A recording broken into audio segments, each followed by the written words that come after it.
So how does it feel to be vertical? He's an amazing individual and his life story is going to blow your mind, and there's lots of lessons to learn from Ed. So I hope you will stay with us. I always like standing. It can definitely be challenging physically for me, especially after a while. It's not so much that I get tired, it's just that I feel my blood pressure drop. It's fun interacting with people like at a more normal height. I've seen in the past, going back to what we talked about. You think it makes a difference? It absolutely does. People's perception? Yeah, going back to what we talked about before, I've seen where I've seen the look of how people are looking at me change when they see me standing.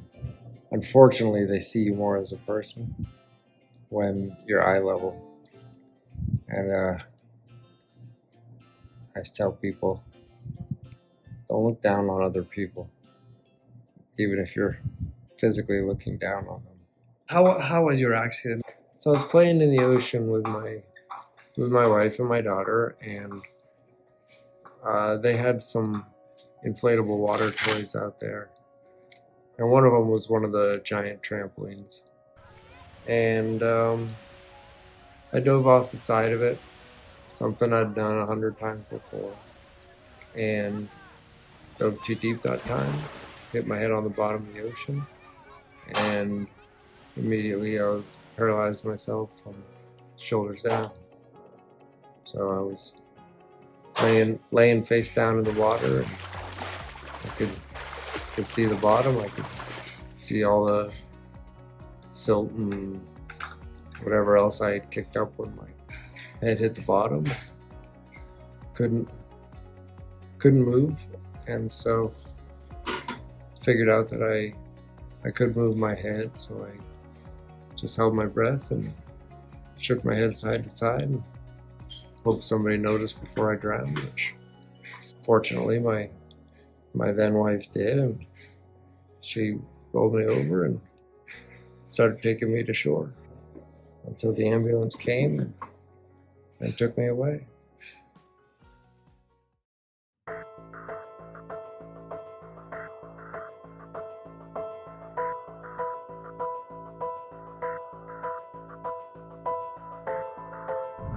What would you tell them if they see this video and they're going through something you experience and you're more advanced in the process? What would you tell them?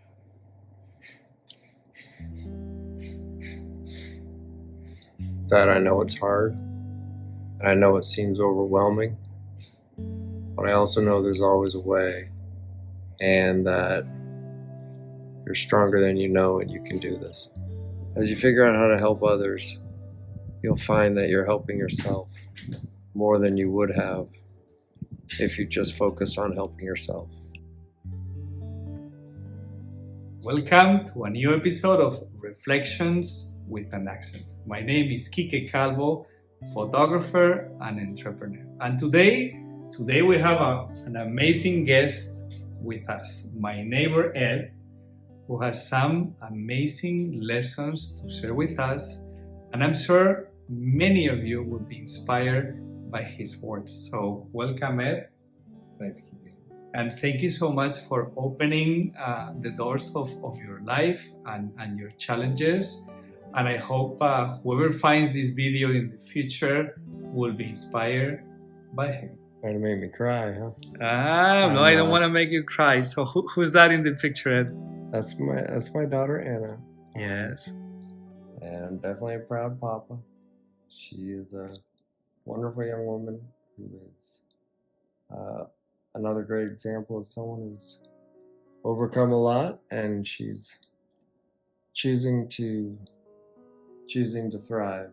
What was the most difficult thing for her, and what would you like to tell her? One of the things that she's shared is just the challenges of having parents that are 2,000 miles away and the travel back and forth. I just want to tell her that, baby girl, I'm so proud of you. I'm sure she's very proud of you too. You want to show me your room? Let me move this. Sure.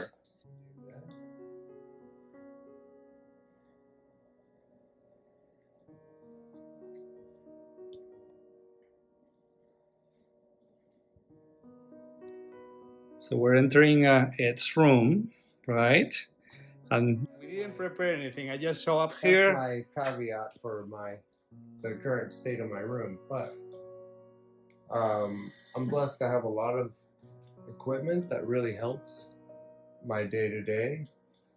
The bed that I have is a bed that it has an air mattress. It has the ability to shift the air underneath me as I lay in it to help prevent bed sores and help keep my skin integrity intact.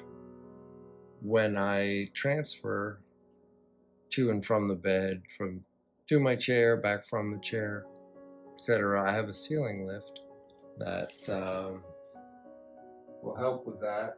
They put me in a sling, and then the sling can attach to the ceiling lift, and then I can slide from the bed to the chair or to wherever I'm going.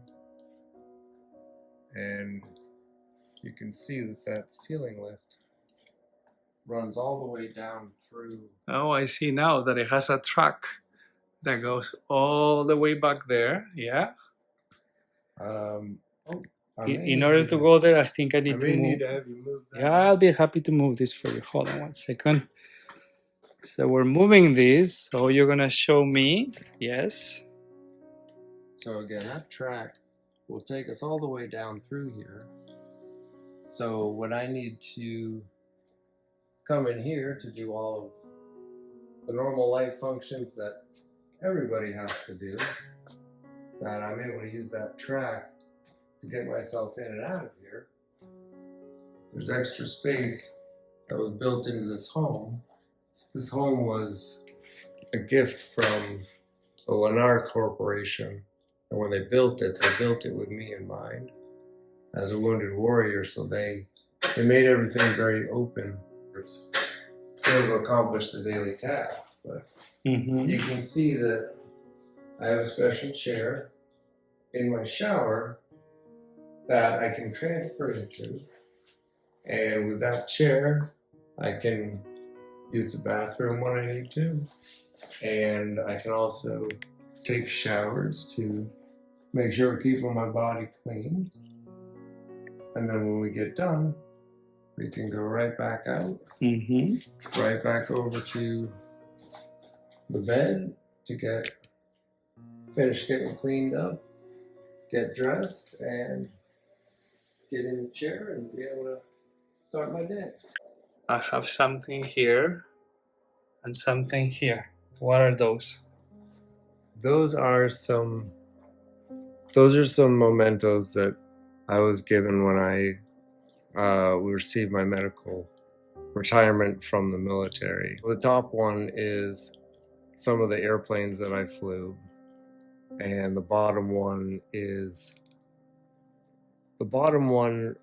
says what that American flag represents, and that flag flew on a few different airplanes that I flew in combat.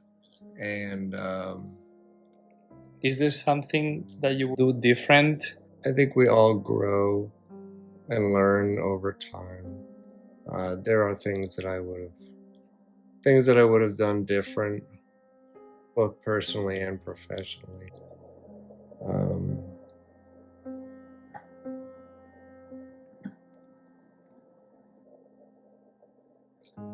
What are you thinking?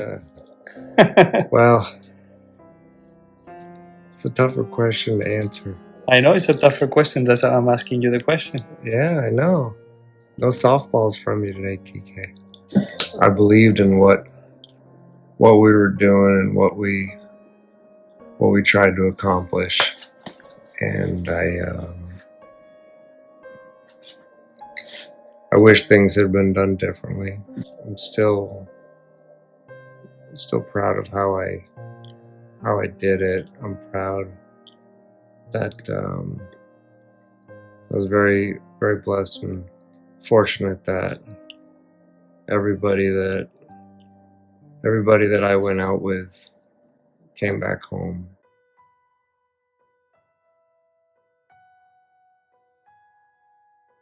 A spinal cord injury is you're very unique in a medical sense, and not a lot of people interact with people that have spinal cord injuries. How do you feel people treat you?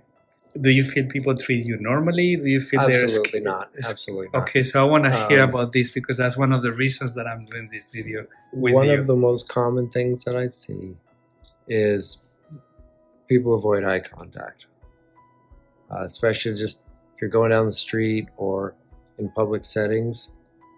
People avoid eye contact. Mm-hmm. And I imagine it's, well, if I don't make eye contact, I don't have to then deal with how do I interact with you? Like, Yeah. what do I do? What do I say? There's a discomfort there for most people.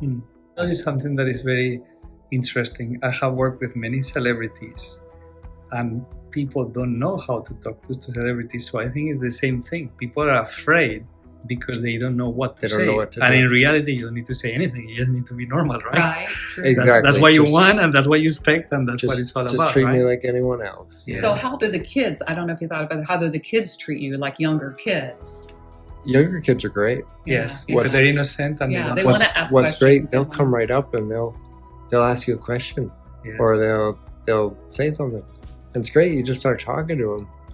And what I find the most heartbreaking is I'll have a little one come up and start talking to me and asking questions, and then and the we'll parents start, dragging away. and the parents will come and take me. Oh, don't bother. And you have to be like, ma'am, I'm not contagious. Of course. Let them ask questions. So Ed, what should we tell people around the world when they cross paths with somebody that has any kind of disabilities? What they should know? We're all God's creatures. Just go say hi. Mm-hmm. Just see how they're doing that day. Mm-hmm. They might just need someone to talk to. Mm-hmm.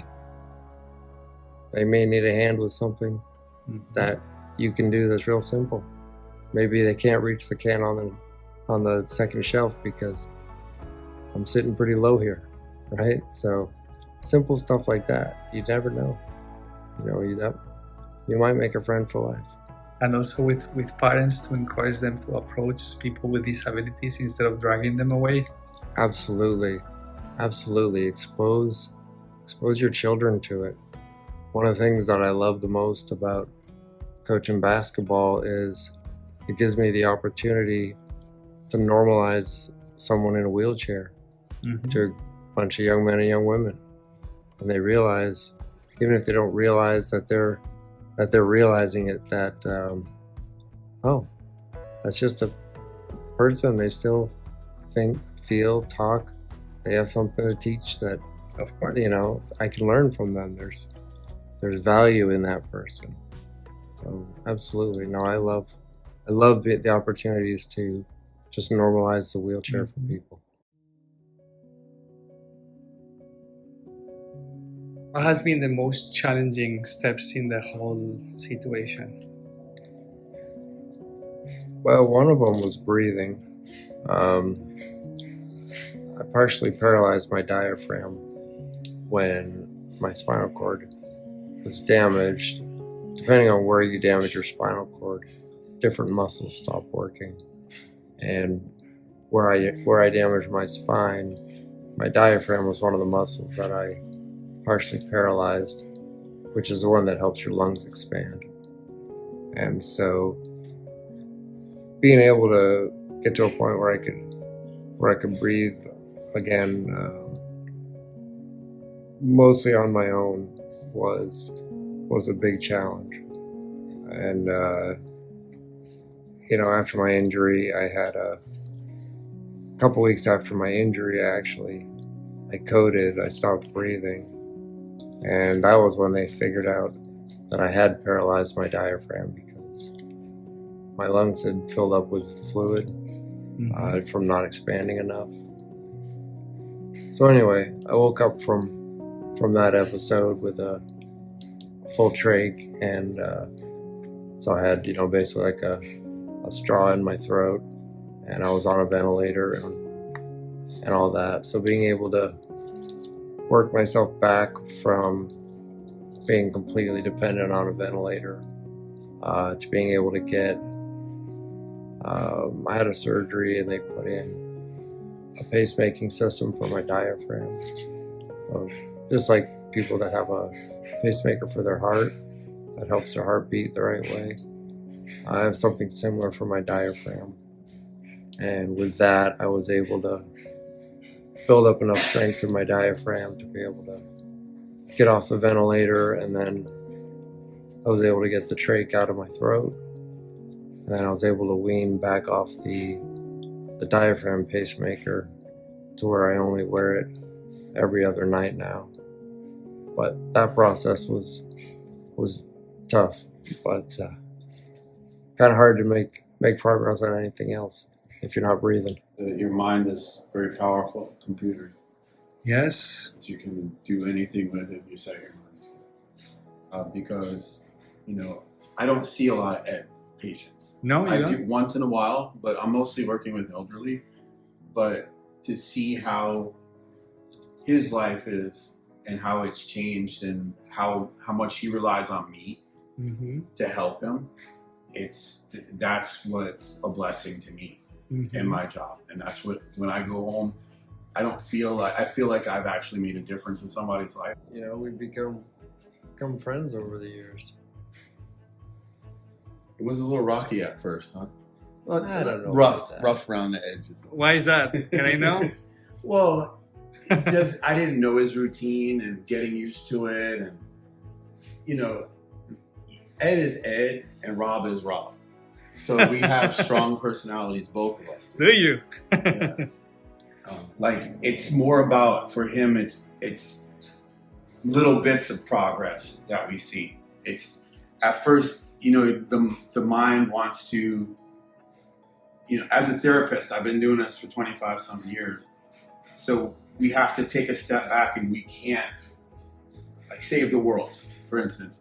But with Ed just being able to move a little bit more, even if it's 5 to 10 degrees in his range of motion, that's progress for Ed. Of course. And that's how you have to look at it, not oh, this is going to happen overnight. It's not. Yeah, when you first have a spinal cord injury, it's extremely common.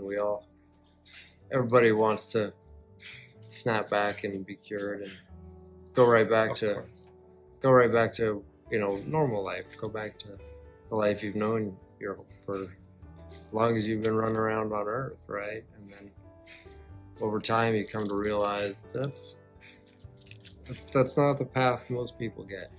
Some people do. Some people have. Yeah. But I think life changes for everybody in different ways that you don't even imagine. So we all get thrown curveballs, and so over time you learn. You just need to improvise, adapt, overcome. Yes. Adjust and make new goals. And like Rob said, sometimes you have to be okay with incremental progress, and not expect the Red Sea to part every day. Well, I always seen with very good spirits and great energy, so I'm sure it's not always the case, but you always projected a positive energy from your circumstances, and that's why I wanted to interview you, because I think you will inspire many people out there, more than you think. Can I interject real quick? Yes. So one thing that I carry with that Ed has told me that is kind of humorous. I was because a couple of times he's had me scratch it under his nose, very rarely, but he's imagine having an itch and you can't scratch it. He's that's what this is like, to some degree. And it just really hit home, and I was man, I never thought about that. It's kind of like having a rock in your shoe, but you can't get it out. You have to deal with it until someone can come and help you. So that kind of impacted me a lot, thinking in that different kind of mind frame and perspective. Yeah, so it's also Probably amazing how your mind has adapted and has coped with everything, right? It's a big mental effort to maintain joy. It is, And be but, positive. Something I said for years, even before my injury, was you can't always choose what happens to you. Yeah. But you can choose your attitude and how you react to it. Mm-hmm. So I told my daughter that for years, and then And got to put my money where my mouth was and it is when true. I had my injury. But that attitude's taken me a long way. What I'm working on right now is some strength and flexibility, what we refer to as range of motion. Just being able to keep my body from curling up into a ball. When you have a spinal cord injury, your body's tendency is to curl into the fetal position. So the more you can exercise and stretch, maintain some muscle and flexibility, it helps to prevent all that contraction. Muscles that I can control in my shoulders and above. So what this device will let me do is it will give me the ability to still exercise those muscles.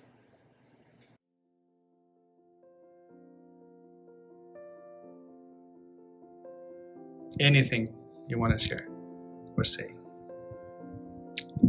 I would say that that God is good, that prayer is powerful, and